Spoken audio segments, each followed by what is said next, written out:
माझं नाव नवनाथ दत्तात्रय काळे. आज या पानंद रस्त्याच्या निमित्ताने अतिशय आम्हाला आनंद झालेला आहे सर्व शेतकऱ्यांना, की आमची अनेक वर्षाची मागणी पूर्ण झालेली आहे.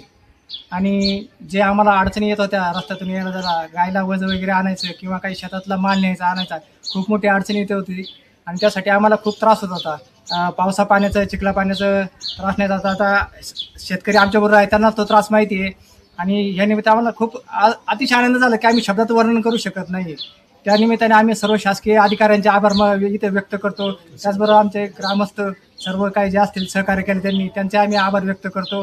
आणि आमचे स्पेशल ज्यांनी खूप कष्ट घेतले, भानदास्ताना काळे आणि भाऊ आमचे, त्यांचं खूप अतिशय मनापासून धन्यवाद देतो, की त्यांनी पाठपुरावा केला म्हणून ह्या सर्व गोष्टींना यश आलेलं आहे.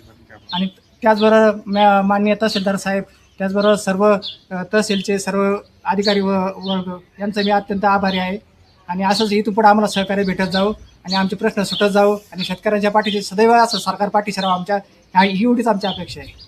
मी ज्ञानेश्वर कोंडाजी काळे, राहणार काळेवाडी, इथला स्थानिक शेतकरी असून माझी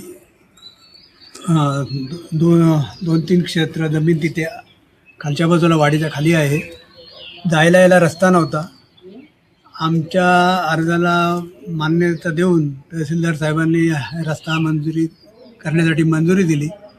त्याबद्दल मी तहसीलदार साहेबांचे, पोलीस स्टेशन आणि सर्कल साहेब, तलाठी साहेब सगळ्यांचे मनापासून आभार मानतो. 25 लोकांना नमस्ते, मी विक्रम भानुदास काळे, राहणार काळेवाडी. आम्हाला आज हा पानंद रस्त्याचं काम पूर्ण झालेलं आहे, तरी मी तहसीलदार साहेब व सर्व शासकीय अधिकाऱ्यांचे आभार व्यक्त करतो.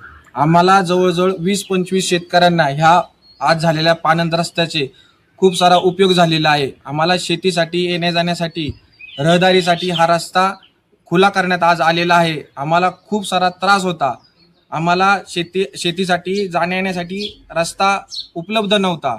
हा रस्ता आज खुला झालेला आहे. तरी मी सर्व शासकीय अधिकाऱ्यांचे, पोलीस स्टेशन असो, तहसीलदार साहेब असो, नायब तहसीलदार साहेब असो, सर्कल, तलाठी साहेब असो, यांचे खूप खूप आभार व्यक्त करतो.